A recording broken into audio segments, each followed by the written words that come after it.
Pemirsa, terima kasih Anda masih bersama kami.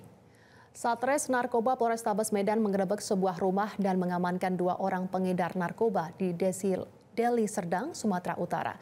Pelaku sempat berusaha melawan petugas saat lakukan penangkapan.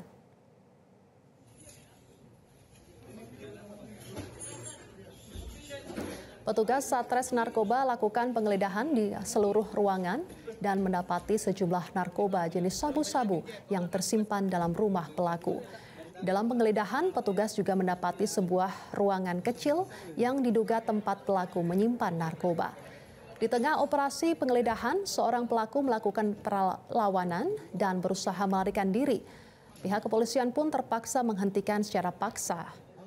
Menurut Kasat Narkoba Polrestabes Medan AKBP Tommy Arwan, penggerebekan ini merupakan pengembangan penangkapan sebelumnya. Sejauh ini hanya 2 pelaku yang ditangkap, namun tidak tutup kemungkinan ada pelaku-pelaku lain dan narkoba yang disimpan.